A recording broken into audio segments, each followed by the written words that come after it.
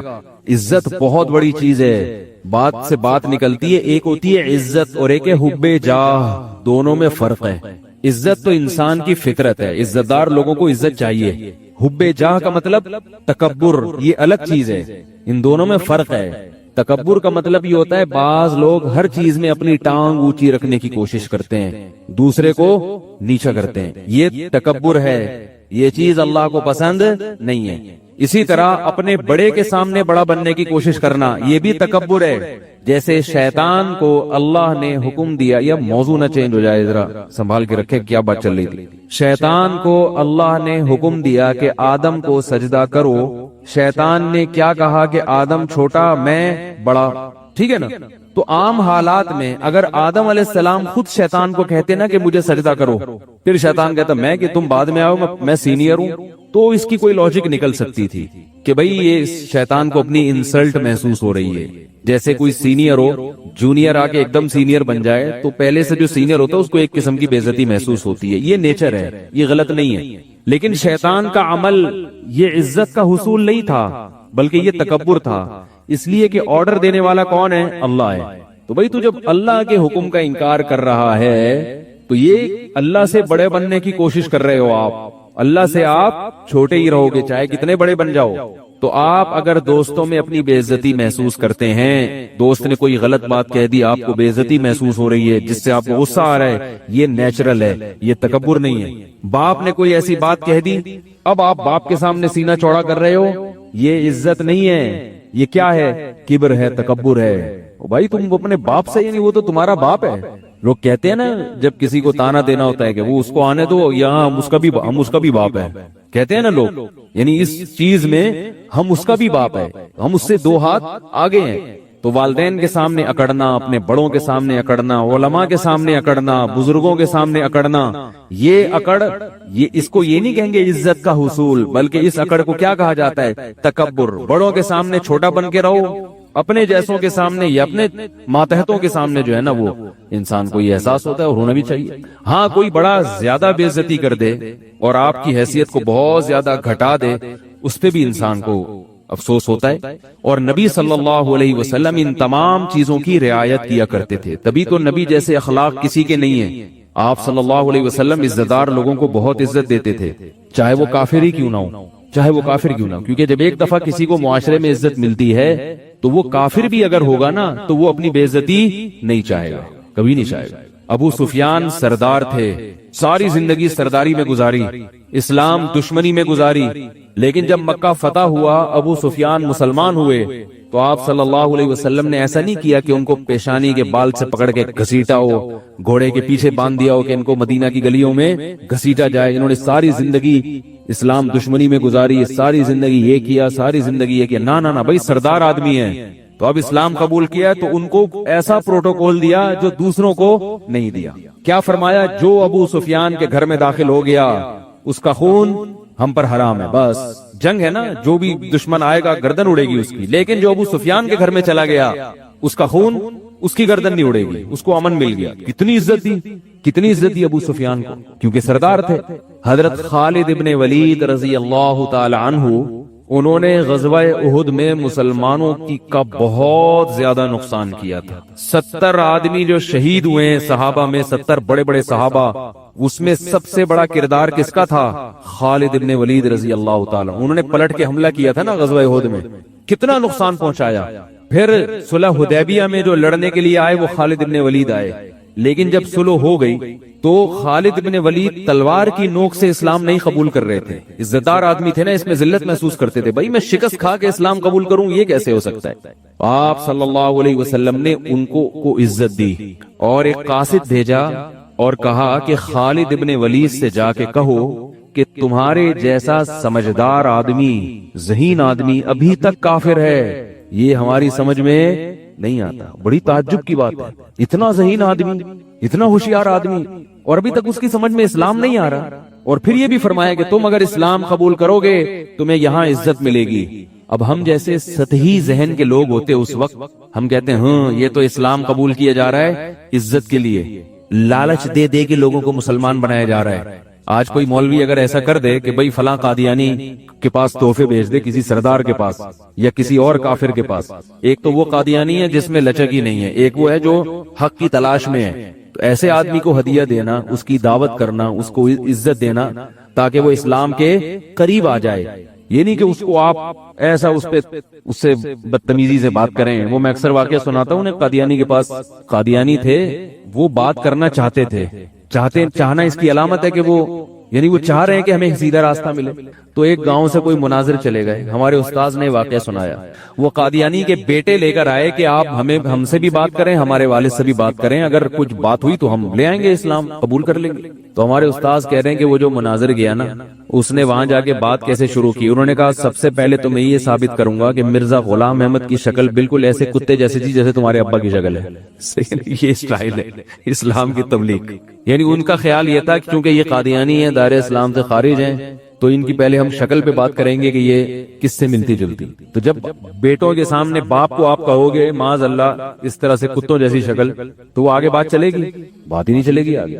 تو جو اسلام دشمن ہیں، جو چاہتے ہی نہیں، ان کا معاملہ الگ ہے، اور جو تحقیق کرنا چاہتے ہیں ان کا معاملہ الگ ہے. لوگ سوال پوچھتے ہیں غیر مسلم کے ساتھ کیسا سلوک کرنا چاہیے. رسول اللہ صلی اللہ علیہ وسلم نے غیر مسلموں کے ساتھ بہت اچھا سلوک کیا ہے. قرآن نے جو کہا ہے نا کہ ان پر شدت کرو، وہ میدان جنگ میں لڑنے والا ہے. جنگ کے اصول کچھ اور ہیں، امن کے اصول کچھ اور ہیں. میدان جنگ میں تو ظاہر ہے لڑائی ہوگی نا، اس میں تو بہادری دکھائی جائے گی، اس میں تو للکارا جائے گا. اس میں اگر آپ تھینک یو اور جزاک اللہ سے بات شروع کر دیں، وہ تو کہے گا یہ تو بزدل ہے. جنگ کے میدان میں تو سینہ اکڑا جاتا ہے اور کہا کوئی ہے کسی میں دم ہے تو آئے. اس میں تو جو ہے نا وہ حملے کیے جاتے ہیں اور بم پھینکے جاتے ہیں اور میزائل پھینکے جاتے ہیں. تو جنگ کے اصول کچھ اور ہیں. تو وہ جو بعض لوگ جو جنگ کی باتیں ہیں وہ کہاں فٹ کر دیتے ہیں؟ امن کے حالات. امن میں ایسا نہیں ہے. رسول اللہ صلی اللہ علیہ وسلم دوسرے ملکوں کے بادشاہوں کے ساتھ آپ صلی اللہ علیہ وسلم کا کیا سلوک تھا. صحابہ کرام ہدایہ بھی بھیجا کرتے تھے، اور خاص طور پہ غیر مسلم سرداروں کو آپ صلی اللہ علیہ وسلم نے الگ سے تحفے دیے ہیں، کیونکہ سردار آدمی اپنی عزت چاہتا ہے. یہ میں اتنی لمبی تقریریں کیوں کر رہا ہوں؟ یہ سمجھانے کے لیے کہ عزت دوسرے کو بھی دینی چاہیے اور اپنی بھی عزت کی حفاظت کرنی چاہیے. اپنی بھی عزت کی حفاظت، ایسا کام نہیں کرنا چاہیے جس سے آپ کی عزت کا جنازہ نکل جائے. ہر ایک کو فری کرا لیتے ہیں، وہ چرسی ہیروئن چی وہ آپ کے سر پہ مسلط ہو گیا. پھر تو ایسا حضرت حکیم الامہ مولانا اشرف علی تھانوی رحمہ اللہ نے لکھا ہے کہ ہر ایک کو فری مت کرایا کرو. یہ انہوں نے لکھا ہے. فرمایا کہ اس کو فری کراؤ جس میں حوصلہ ہو، برداشت ہو، ورنہ وہ حوصلہ نہیں ہوگا نا تو جب آپ اس سے فری ہوگے تو وہ پتہ ہے کیا سمجھے گا؟ وہ یہ سمجھے گا کہ یہ عزت کے لائق ہی نہیں ہے، اس لیے مجھ سے فری ہو رہا ہے. جس میں حوصلہ ہوتا ہے وہ کہتا ہے بھائی یہ تو ان کا ظرف ہے، یہ تو بڑے اونچے مقام والے ہیں، لیکن دیکھو کیسے بے تکلف ہو کے مجھ سے گپ شپ لگا رہے ہیں، کیسے بے تکلف ہو کے ہنسی مذاق کر رہے ہیں. اس کی نظر میں عزت بڑھے گی. اور جس کے اندر خود حوصلہ نہیں ہے اس کی نظر میں عزت. اب گھر میں ہم نے دیکھا ہے جو باپ اپنے بچوں کے ساتھ فری رہتا ہے، بچے اس باپ کا احترام ہی نہیں کرتے. حالانکہ یہ تو باپ نے اپنی سطح سے اپنے آپ کو نیچے کر دیا، بچوں کے ساتھ کھیل رہا ہے، فری ہو رہا ہے، گھوم رہا ہے، ہاں ہاں مذاق کر رہا ہے. تو بچوں کو تو اور عزت کرنی چاہیے نا ایسے باپ کی. کیا خیال ہے بھائی کہ ابا ہمارے ابا ہو کے بھی ہم سے ایسے بچوں کی طرح رہتے ہیں؟ لیکن نتیجہ اکثر ہوتا کیا ہے؟ بچے ابا کو ابا سمجھنا چھوڑ دیتے ہیں، احترام ہی ختم کر دیتے ہیں، مانتے ہی نہیں. تو یہ بہت کم اولاد ہوتی ہے جس میں یہ ظرف ہو کہ ابا اچھے اخلاق کے ہیں، کھیل رہے ہیں، تو وہ ابا کو ابا سمجھے. اس زمانے میں ابا کو ابا سمجھنا بڑا مشکل کام ہے. میں کہتا ہوں جو اولاد اپنے باپ کو باپ سمجھ لینا وہ جنت میں جائے گی. میری ذاتی رائے یہ ہے. جو اپنے باپ کو باپ سمجھ لینا, اس باپ کو گھر میں احترام دے دے, اس کا حکم مان لے, کیونکہ باپ کے جتنے احسانات ہیں اس کائنات میں اللہ رسول کے علاوہ اتنے احسانات کسی کے نہیں ہوتے.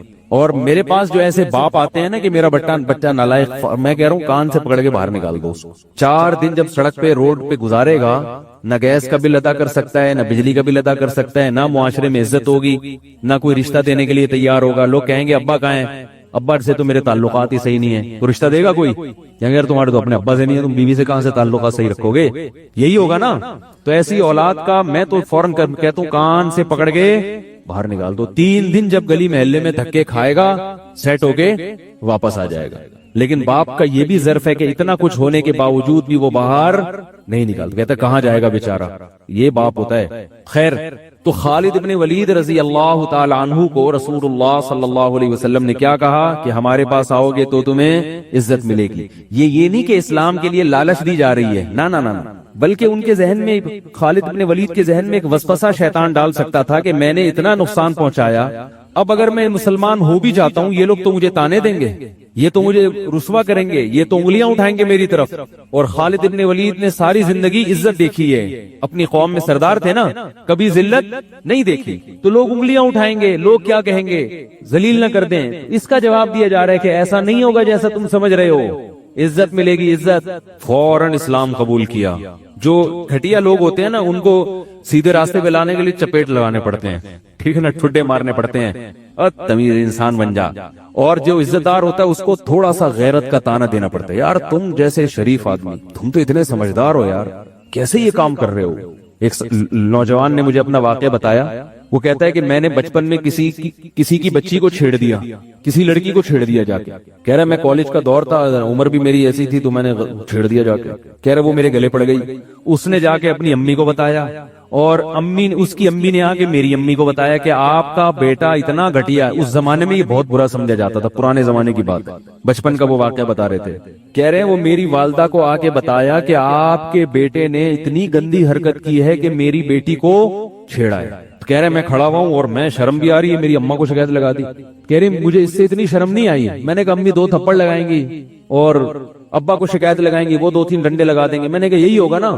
کہہ رہے لیکن ہوا کیا, میری والدہ نے کہا کہ کچھ بھی ہو میرا بیٹا سب کچھ کر سکتا ہے, میرا بیٹا کسی کی بچی کو اس طرح سے چھیڑ نہیں سکتا, اس کی اپنی بہنیں بھی ہیں, اتنا گھٹیا سوچ کا حامل نہیں ہے میرا بیٹا. اب وہ لڑکا کہہ رہا ہے یار میں شرم سے زمین میں گڑ گیا کہ میری ماں کے میرے بارے میں کیا جذبات ہیں, اور میں کتنوں کو چھیڑ کے بیٹھا ہوا ہوں. کہہ رہے میں کتنوں کو چھیڑ کے بیٹھا ہوا ہوں اور میری ماں کے میرے بارے میں یہ جذبات. کہہ رہے بار بار میری ماں کہہ رہی ہیں اس خاتون کا نام لے کے, وہ جو بھی بہن ہوگی پڑوسی ہوں گی, کیونکہ پڑوسیوں کو ہی چھیڑا جاتا ہے نا, مجھے نہیں پتا کہ پڑوسی ہوگی, تو وہ کہہ رہی ہیں اس پڑوسن کا نام لے کے کہ بہن تم جو کچھ بھی کہہ دو, میرے بچے پہ الزام لگا لو, اس نے فلاں کو مار دیا, اس نے فلاں سے اسکول سے چھٹی کر لی, یا یوں کر لیا, یہ کر لیا, لیکن میرا بیٹا کسی کی بیٹی کو, بہو بیٹی کو چھیڑ نہیں سکتا, کیونکہ ہم عزت دار گھرانے کے لوگ ہیں اور عزت دار گھرانے والے ایسے کام نہیں کرتے. اب وہ کہہ رہا ہے یار ہمیں تو, مجھے پتہ چلا ہم اتنے عزت دار گھرانے کے لوگ ہیں, مجھے تو پتہ ہی نہیں تھا. کہہ رہا ہے میں اس جملے سے نا والدہ کے شرم سے زمین میں گڑا جا رہا ہوں, اور دل میں توبہ کر رہا ہوں, اے اللہ آئندہ یہ میری والدہ کو ایسی کمپلین بولو بھائی نہیں ہوگی, بس اس دفعہ جو چھپا لے, میرے جرم کو چھپا لے, پردہ ڈال دے, آئندہ نہیں ہوگا, آئندہ میں ایسا نہیں کروں گا کہ میری ماں جو میرے بارے میں یہ جذبات. تو دیکھو اس لڑکے میں تھوڑا سا وہ عزت کا تھا نا. اگر وہ لڑکا عزت دار خاندان کا نہیں ہو تو پھر پتہ کیا کہتا ہے, کہہ رہے اماں کو تو پتہ ہی نہیں, اب مزید 15-20 کو چھیڑ لو, میری اماں تو یقین کریں گی نہیں. کیا خیال ہے یار, کیا ہو گیا آپ کے سمجھ میں کیوں نہیں آ رہا؟ وہ یہ سوچے گا نا کہ بھائی میری اماں تو میرے بارے میں یقین ہی کر رہی ہے, تو وہ تو اسی کو ڈانٹ کے بھیج رہی ہیں, یہ تو اتنا اچھا نظریہ ہے, تو اب تو شکایتیں وہ تو اور 2-4 کو چھیڑ لو, کوئی مسئلہ ہی نہیں. تو یہ فرق ہوتا ہے کہ جو نالائق ہوتا ہے نا, جو عزت دار نہیں ہوتا, چترول لگانے پڑتے ہیں, اس کو ڈنڈے لگانے پڑتے ہیں, اس کو ٹھڈے مارنے پڑتے ہیں, پھر جا کے وہ تھوڑا سیٹ ہوتا ہے. اور جو عزت دار ہوتا ہے اس کے لیے ایک تانا بہت بڑا ہوتا ہے. فقہاء نے لکھا ہے تعزیر کے اصول میں, تعزیر ہوتی ہے نا, تعزیر سزا, ایک تو ہے حدود, زانی کی کو 100 کوڑے لگیں گے, وہ تو قرآن نے بیان کیے, اس میں تو کوئی فرق نہیں ہے, سب کے ساتھ ایک جیسا سلوک ہوگا, عزت دار ہو یا کم درجے کا آدمی ہو, وہ سزا جو قرآن نے بیان کر دی وہ سب پہ لگے گی. رجم سب پہ، ہاتھ کاٹنا سب پہ، حد قذف سب پہ، شراب کی سزا 80 کوڑے سب پہ، اس میں کوئی شریعت میں فرق نہیں. لیکن کچھ سزائیں ایسی ہیں جو قاضی اور جج کی ثوابدید پر ہوتی ہیں. وہ دیکھتا ہے بھائی اس نے اتنی نوعیت کا جرم کیا ہے تو اس کو اتنی سزا ملنی چاہیے. سمجھ رہے ہیں؟ اس میں شریعت نے کچھ نہیں بیان کیا، بس یہ بتایا کہ بھائی جرم کی نوعیت یہ ہے تو قاضی اور جج کی ثوابدید پر. تو اس میں فقہا بیان کرتے ہیں کہ اس میں عین ممکن ہے ایک جرم پہ قاضی کسی کو 20 کوڑوں کی سزا دے، اور یہ بھی ممکن ہے کہ وہی جرم کسی دوسرے سے ہو تو اسے صرف برا بلا کہہ دے. انہوں نے فرمایا اس لیے کہ بعض لوگ ایسے ہوتے ہیں کہ وہ جج اس کے منہ سے اپنے خلاف سننا ان کے لیے 20 کوڑوں سے بھی زیادہ بھاری ہوتے ہیں. وہ تو فقہاء نے لکھے کہ جو عزت دار آدمی ہوگا نا، جج اس کو برا بلا کہہ کے عدالت میں سب کے سامنے کہہ دے کہ تم نے غلط کیا ہے، یہ بھی اس کے لیے بہت بڑی سزا. اس کو 20 کوڑے ماریں گے، ظلم ہو جائے گا اس پر. اور جس کو دوسرا آدمی جس کو جو روزانہ کوڑے کھاتا رہتا ہے، جو معاشرے میں مشہور ہے، بھائی ادھر بیٹھا ہوا ہے، کبھی گٹر کے ڈھکن پہ بیٹھا ہوا ہے، کبھی وہاں سے گٹکے کی پی کے پھینک رہا ہے تو دیواریں کالی کر رہا ہے، اس کو 20 کوڑے مار دیے تو وہ کہہ رہے ہیں یار یہ تو خارش ہوئی ہے تھوڑی سی، صحیح ہے نہیں، کیا ہو گیا، کوڑے کھا کے ہی مضبوط ہوں گے. ایسے بھی لوگ ہوتے ہیں نا، اگلی دفعہ آئیں گے تو 40 کھائیں گے، وہ اس طرح کے. تو اس میں بھی فقہاء نے فرق بیان کیا ہے کہ ایک ہی سزا ایک آدمی کو کم دی جائے گی اور عزت دار آدمی کو، ایک آدمی کو زیادہ دی جائے گی اور عزت دار آدمی کو کم دی جائے گی. میں بار بار کیوں بتا رہا ہوں کہ دیکھو عزت دار لوگوں کی عزت کو مت اچھالا کرو. اگر ان سے کوئی برائی ہوتی ہے، کوئی جرم دیکھو تو اس پہ پردہ ڈالو، کیونکہ ایک عام آدمی کا جرم اگر لوگوں کے سامنے ظاہر ہوتا ہے اس کی اتنی بے عزتی نہیں ہوتی. عزت دار آدمی کا تھوڑا سا جرم، سیدھے راستے پہ چلنے کے لیے جو موٹیویشن چاہیے اس پہ بھی ہمیں کون چلاتا ہے؟ قرآن چلاتا ہے. تو اس میں ہمیں سب سے پہلے یہ تصور دماغ میں بٹھانا پڑے گا کہ یہ دنیا رہنے کی جگہ بولو نہیں ہے. مریں گے یہاں سے، مریں گے. یہاں کی ترقی، یہاں کی عزت سب 2 نمبر. پیرس میں نے ولاگ بنایا نا، تو بلڈنگیں دکھا رہا ہوں خوبصورت، تو مجھے خیال ہوا کہ ایسا نہ ہو لوگ اس پیرس کو زیادہ فری کرانا شروع کر دیں. جرمنی بھی گیا نا، تو اب لوگ بھی دیکھ رہے ہوتے ہیں، گھوم رہے ہیں. تو میں نے کہا تھوڑا سا ہم آخرت کا تڑکا لگا دیں تاکہ لوگوں کو بس یہ انجوائے کرنے کے لیے، کوئی دل لگانے کی جگہ نہیں. تو میں نے کہا بھائی یہ پیرس آپ دیکھ رہے ہیں لیکن یہ دنیا ہے بہرحال مسافر خانہ، جانا سب نے کہاں ہے. اورنگی ٹاؤن میں رہتا ہو، ڈیفینس میں رہتا ہو، پٹیل پاڑا میں رہتا ہو، گندے نالے میں رہتا ہو، مر کے جائے گا کہاں؟ جہاں پیرس والا بھی وہیں جاتا ہے جہاں یہ جائے گا. تو دل لگانے کی جگہ نہیں ہے. نیچے لوگوں کے کمنٹس، ان مولویوں کو دیکھو خوب انجوائے کر رہے ہیں، پیرس گھوم رہے ہیں، اور ہمیں کیا کہہ رہے ہیں؟ دنیا دل لگانے کی جگہ نہیں. میں نے کہا پاکستانی قوم جو ہے نا ماشاءاللہ تبصرہ کرنے میں پیچھے نہیں ہے. کہہ رہے دیکھو اگر دل لگا، ان کا مقصد یہ تھا اگر دل لگانے کی جگہ نہیں ہے تو کیوں جا رہے ہو پیرس ہے بھائی؟ اور اگر گئے ہو تو تمیز سے مسجد میں جاؤ، اللہ اللہ کرو، تبلیغ کرو، پتلی گلی سے نکلو. ہمیں یہ بلڈنگیں اور یہ اتنا خوبصورت کیوں دکھا رہے ہو بھائی؟ دل لگانے کی جگہ پہلے تو جانا ہی نہیں چاہیے پیرس. آپ کو یہاں بیٹھ کے پیرس والوں میں بیان ہو سکتا ہے کہ نہیں ہو سکتا؟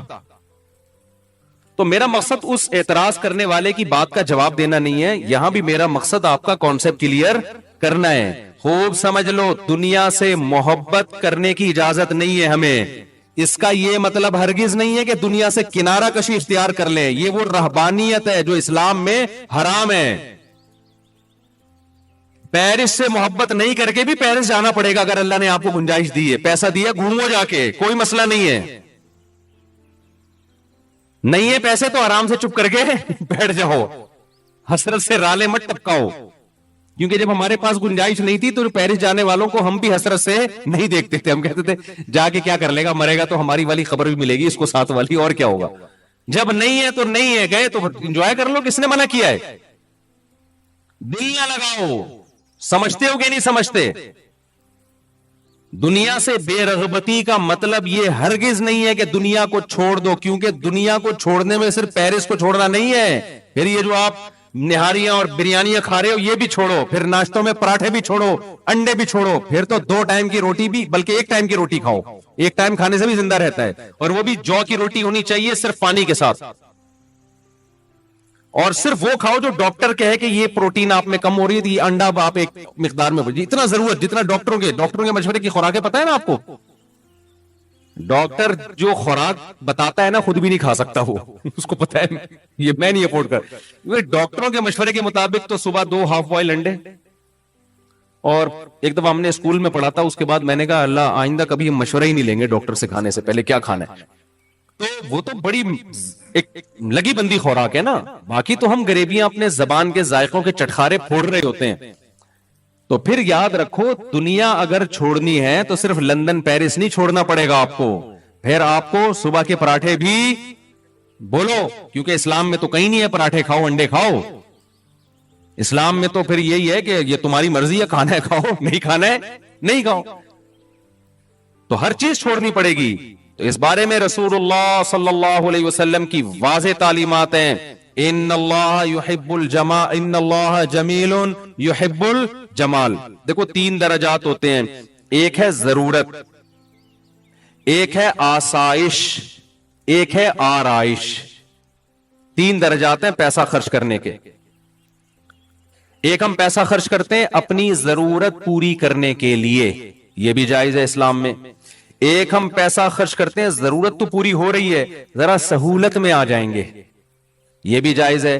تیسرا ہے کہ سہولت بھی ہے لیکن ہٹو بچوں کام نہیں ہو رہا, زینت نہیں ہے, اس کو کہتے ہیں آرائش. مثال کے طور پر آپ کو زندگی گزارنے کے لیے رات کو کوئی چھت چاہیے جہاں مچھروں سے, دھوپ سے, سردی سے, گرمی سے حفاظت ہو. تو اگر ایک کمرے کا بھی آپ کو گھر مل گیا اور اٹیچ باتھ روم مل گیا جس میں بیماریوں کا خطرہ نہ ہو اور صاف ستھری جگہ ہو, تو آپ کی رہائش کی ضرورت پوری بولو ہو گئی. خوراک کے معاملے میں کیا ہے, خوراک میں اگر آپ کو 2 ٹائم کی بھی روٹی مل جائے, تھوڑے بہت پروٹین اور کارب ہو, تو آپ کی ضرورت کیا ہو گئی, پوری ہو گئی. رہائش میں آپ کی ضرورت ایک کمرہ, ایک اٹیچ باتھ روم, ضرورت پوری ہو گئی.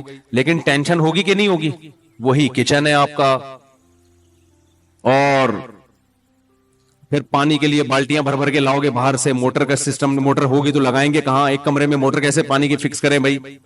تو ہم کیا کہتے ہیں, آسائش کی طرف جاتے ہیں. یار ایک کمرے کا نہیں, کم از کم 3 کمرے کا گھر ہونا چاہیے, اس میں کچن الگ ہو, واش روم ایک الگ ہو, پھر موٹر کے لیے برآمدہ الگ ہو, اور بستر لگے ہوئے ہیں اس میں, نیچے ہی زمین پہ سو رہے ہوتے ہیں, یار تھوڑا سا تمیز سے سو جائیں گے گدے پہ. تو ایک درمیانے درجے کا گھر کیا کہلاتا ہے, اس میں ہے آسائش, آرام, انسان ایزی فیل کرتا ہے. تو اس میں الگ سے پیسہ لگانا پڑے گا. یہ بھی شریعت میں کیا ہے, جائز ہے کہ آپ ضرورت تو آپ کی پوری ہو رہی ہے لیکن آپ چاہ رہے ہو ذرا سہولت سے.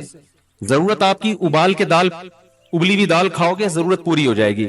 لیکن آدمی کہتا ہے یار تھوڑا تمیز سے بنا لو بیگم, تھوڑا پیاز ٹماٹر کا تڑکا لگا لو, کچھ حلق میں نوالا اترے گا, کوئی مزہ آ جائے تو گورنمنٹ کی طرف سے کوئی پابندی نہیں ہے اس پہ. کیا خیال ہے, یہ ہے. اس پہ بھی پیسہ, جب تڑکا لگے گا تو ٹماٹر پیسوں سے آئے گا نا, پیاز بھی پیسوں سے آئے گا, پھر دیسی گھی کا تڑکا لگے گا تو پیسوں سے آئے گا. تو یہ ساری کیا ہے, آسائش. اسلام میں اس پہ پیسہ خرچ کرنے پر بھی پابندی نہیں ہے. تیسری ہے آرائش. ڈیفینس کے گھروں میں آپ جاؤ, گھر میں جاتے ہی جی فانوس لٹکا ہوا ہے, یہ الگ قسم کا صوفہ ہے, وہ الگ قسم کا صوفہ ہے, یہ خوبصورت پردے جو مالداروں کے گھروں میں ہوتا ہے, 5 اسٹار ہوٹلوں میں ہوتا ہے. آسائش, ایئر کنڈیشن آپ کے انگلیوں پہ ہے, ٹھیک ہے نا. غریب کے گھر میں نہ اے سی ہوتا ہے, پنکھا ہوتا ہے, وہ ہوا پنکھے کی اپنی آواز آتی ہے, اس کے عادی بھی ہو جاتے ہیں غریب لوگ, جو آواز نہ ملے وہ ٹینشن سے مر جائیں. اچھا جتنا غریب ہوگا پنکھے میں آواز اتنی زیادہ ہوگا, اسی کو انجوائے کرتا ہے. بعض دفعہ ڈر ہوتا ہے کہ گر نہ جائے پنکھا. تو ایک دفعہ ایسے ہی ہوا, میں کسی جاننے والے کے گھر کے, بیچارے بہت غریب تھے, اللہ مقصد کسی کا مذاق اڑانا نہیں, تو ایک پنکھا لگا ہوا تھا, وہ نہیں ہوتے پیڈسٹل فین جو ہوتے ہیں ڈنڈے پہ کھڑے ہوئے ہوتے ہیں, وہ یوں یوں یوں کر کے نا گھوم رہا ہے. تو میں نے کہا میں نہیں بیٹھ رہا, مجھے لگ رہا ہے کسی بھی وقت یہ سجدے میں چلا جائے گا. انہوں نے کہا نہیں نہیں مفتی صاحب کچھ نہیں ہے, بہترین پنکھا. میں نے کہا بھائی میرے کو لگ رہا ہے کہ جس حساب سے ہل رہا ہے نا یہ, اس کو یا تو ہمیں چکر آئیں گے یا اس کو چکر آئیں گے. اچھا میں باتیں کر رہا ہوں, دھڑام سے پنکھا نیچے. میں نے کہا اللہ کا کتنا بڑا فضل ہو گیا, میں لیٹا نہیں یہاں پہ. تو پنکھا کیا ہے, تو غریب اس پہ بھی خوش ہوتا ہے, کہتا ہے چلو دوبارہ اٹھا کے ایلفی سے چپکا دو اس کو. ٹھیک ہے, تو سہولت تو ہے لیکن آرائش اور زینت نہیں ہے. آرائش کہتے ہیں زینت کو, اٹریکشن ہو اس میں, اٹریکشن تھوڑی ہے. اٹریکشن تو یہ ہوتی ہے کہ آپ نے دہلیز پہ قدم رکھا, گھر میں گئے, ابے یار کیا زبردست لگژری اسٹائل. جیسے ہمارے پنجرے میں جب کوئی جاتا ہے نا مرغیوں کے, تو ہمارے لیے تو بڑی اٹریکشن ہے. پتہ نہیں, ایک تو میں جو بھی مہمان آتا ہے, ڈیفنس سے آ رہا ہو, کلفٹن سے آ رہا ہو, 20ویں گریڈ کا آفیسر ہو, 18ویں گریڈ کا آفیسر ہو, میں اس کو اپنی گائے دکھاتا ہوں, اپنی بکری دکھاتا ہوں, اور اپنی انڈوں پہ بیٹھی ہوئی مرغیاں لازمی دکھاتا ہوں. آج میں سوچنے لگا پتہ نہیں اس کو دلچسپی ہے بھی کہ نہیں ہے. یہ بولے گا یار کیا ہمیں کیا دکھا رہے ہو مفتی صاحب, مرغیاں دکھا رہے ہو, بکری دکھا رہے ہو. تو پھر میں نے سوچا یار ہمارے پاس آنے کا جرمانہ یہی ہے, جو ہمارے پاس آئے گا تو ہم اس کو اپنی گائے بھی دکھائیں گے, تیرے باپ نے بھی دیکھنا ہے چاہے تیرا دل کرے یا نہ کرے, اپنی مرغیاں بھی دکھائیں گے.